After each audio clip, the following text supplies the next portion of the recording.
현장으로 가는 게 좋을지 의견을 좀 들어보고 싶습니다. 저는 임상 경력이 꼭 있었으면 좋겠다고 생각을 하는데 그 이유는 이제 저는 임상 경력이 없어요. 왜냐하면 제가 교직 기술을 하다가 너무 힘들어서 중간에 포기를 했거든요. 그랬더니 이제 몇 과목을 못 들었잖아요. 그랬는데 이제 다시 교직을 해야 되겠는 거예요. 그래서 이제 4학년 말고 5학년 1학기를 다니고 8월 달에 졸업을 했어요. 근데 병원 취업이 다 이제 중간에 졸업하는 케이스가 없기 때문에 저한테 취업문이 닫혀 있었거든요. 그래서 어쩔 수 없이 4학년이 지나고 친구들이 2월 달에 이제 병원에 이제 들어가서 막 교육받고 이럴 때 저는 그때부터 임용을 준비를 해가지고 1학기 교직 이수하고 졸업하고 그 반년 더 공부해가지고 임용을 봐가지고 안타깝게는 임상 경력이 없는데 저는 좀 그게 되게 많이 후회가 되고 다른 거는 몰라도 임상 경험을 해보고 했으면 좋겠다는 생각이 들기 때문에 그걸 꼭 도전을 하시고 나서 보시더라도 오셨으면 좋겠다 이런 생각이 듭니다. 지금 분명히 후회해요. 네. 분명히 후회할 거예요. 보건교사를 지금 하고는 싶은데 20대에 이제 입사를 하면은 정년 퇴직까지 한 40여 년을 이제 좀 근무를 해야 되잖아요. 그래서 그런지 이제 다른 직종을 일을 하다가 보건교사를 하는 게 좀 좋은지 이런 걸 좀 많이 물으시더라고요. 만약에 다른 직종을 선택을 한다면은 또 어떤 걸 해보는 게 좋을지 혹시 의견이 있으신지요? 저는 이제 여기 이 질문을 주신 분이 있어가지고 질문이 저 그대로 있는데 혹시 30대나 늦은 나이에 보건교사에 임용되는 분도 많으신가요? 너무 많고요. 해보고 싶은 직업이 많아서 20대는 다양한 직업을 가져보고 싶고 최종 직업으로 선택하고 싶어요. 이렇게 얘기를 하셨는데 60년 퇴직까지 40년을 이제 직업이 있이 살 수 있다는 것이 얼마나 감사한 일인지 나중에 조금만 지나시면 생각을 하실 수 있게 될 텐데 이게 되게 부담스럽다?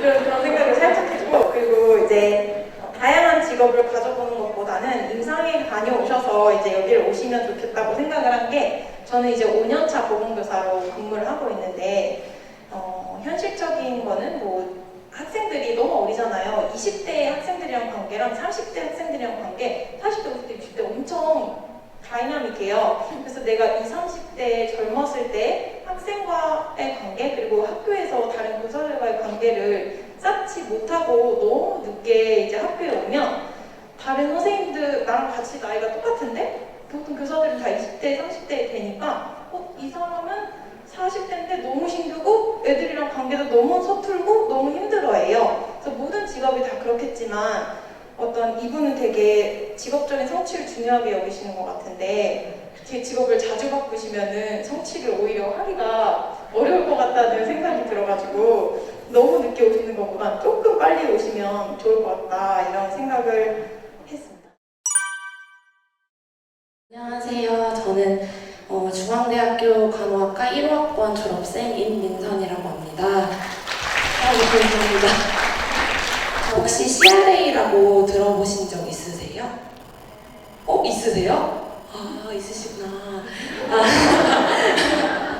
네, 임상시험 모니터링 요원을 CRA라고 하는데 병원에서 임상시험을 잘 진행하고 있는지 관련 법이나 프로토콜, 각종 매뉴얼에 맞춰서 진행을 하고 있는지 제가 근거 문서를 보고 관리를 하는 역할을 해요.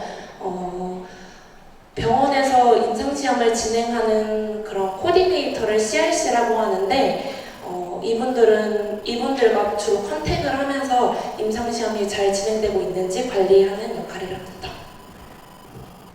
네, 업무를 하시면서 이제 임상시험에 대한 관리를 하시니까 간호사로서 혹시 어떤 역량을 좀 발휘할 수 있는지가 좀 굉장히 궁금하고요.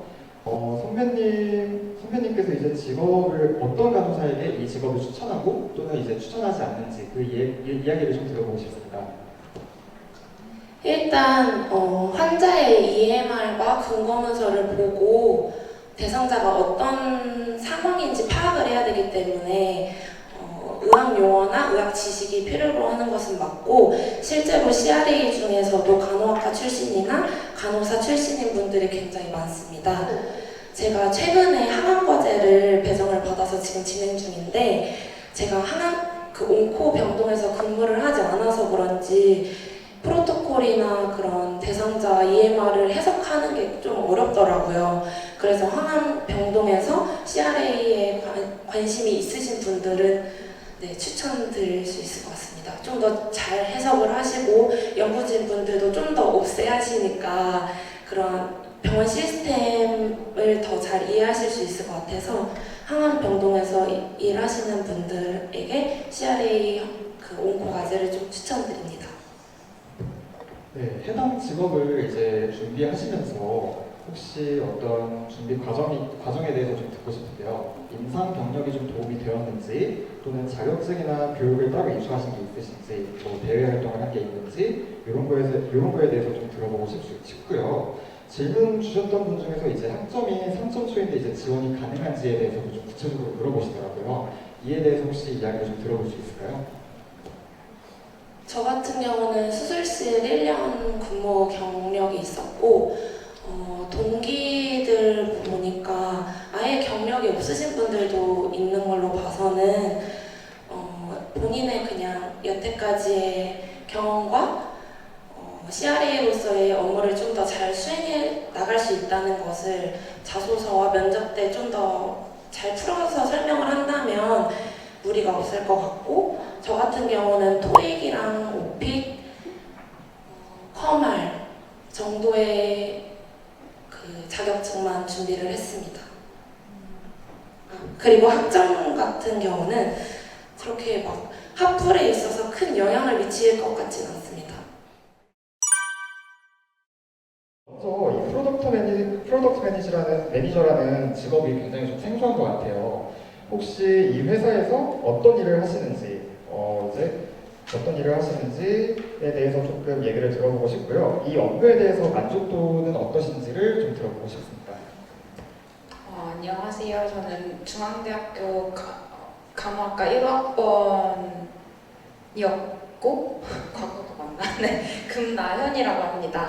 제가 어떻게 이 직업을 갖게 됐는지에 대해서 시간 순으로 말씀을 드리면 조금 더 좋지 않을까 해서 준비를 해봤습니다.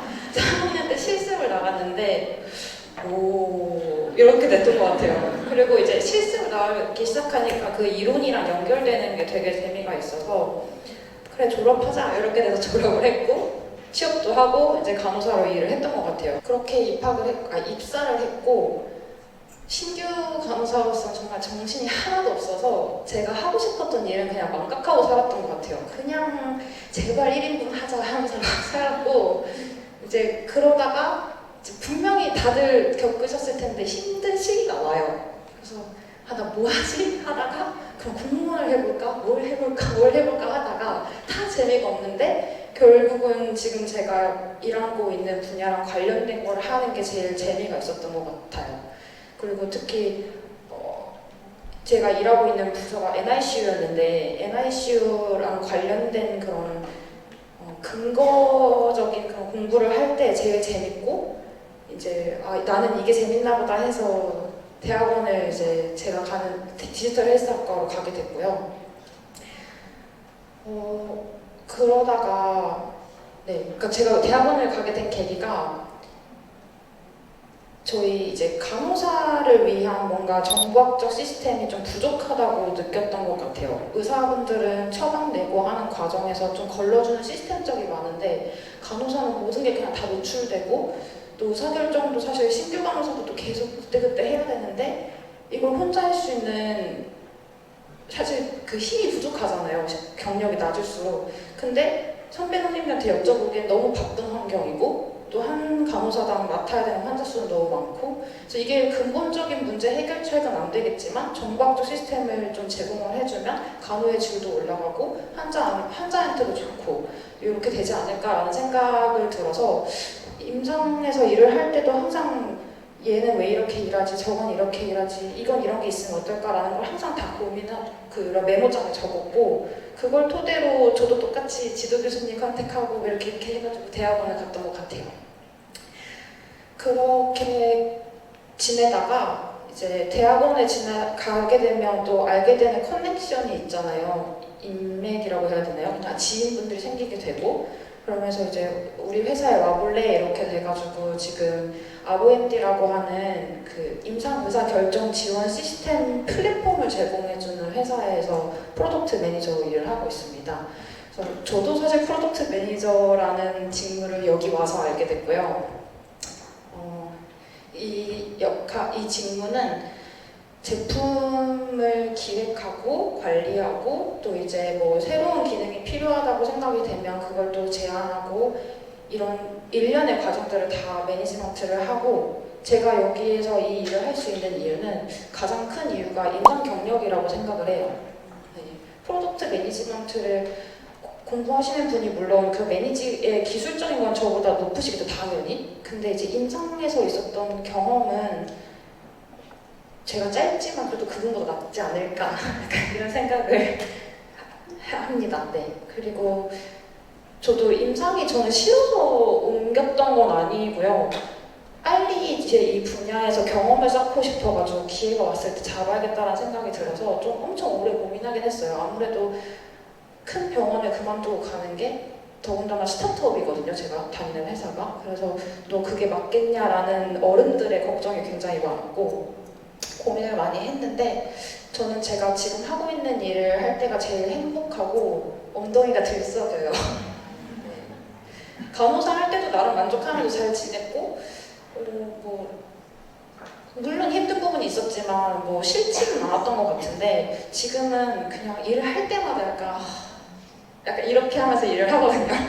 네, 그래서 이게 지금 제가 아마 여기 앉아 있었다고 상상을 해보면 약간 미래가 막막할 수도 있고 내가 왜 이러고 있지 약간 이런 생각이 들 수도 있는데 저도 그랬고 그냥 하고 싶은 일을 최선을 다해서 하다 보면 길이 열리는 것 같아요. 혹시 그 직업을 이제 알아보시면서 관련해가지고 다른 창업 분야라든지 간호와 연관지어가지고 이제 할 수 있는 그런 일들이 있을지 혹시 생각나시는 게 있으실까요?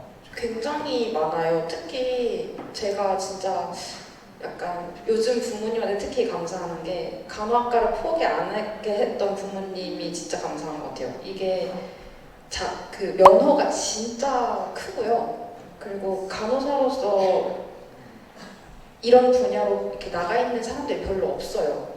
의사들은 은근 조금씩 있는데 간호사는 별로 없어서 굉장히 블루오션이고 이럴수록 저희가 힘을 모아서 이제 디지털 헬스케어 쪽으로 이렇게 이 사람이 많이 커져야 되거든요. 그래서 창업이 약간 그런 것 같아요. 주제 하나를 잡으면 그걸로 돈을 벌어야 되는데 이거 하나로 수익 구조를 내기엔 아직까지 우리나라에서의 그 의료 행위를 하면 수가를 받잖아요. 이제 그런 디지털 기기가 수가를 받는 이런 것들도 아직 만들어가는 중이고 하니까 제가 생각하기에 아직은 창업은 조금 위험하다는 생각이 들어서 저는 창업에는 지금은 생각은 없지만 확실한 건 이 분야가 지금 굉장히 블루오션인 건 맞아요. 그래서 병원에 저는 꼭 가시는 거를 추천하는데 지금 조금 아쉬운 게 병원에 있으면 계속 아이디어가 생각나거든요.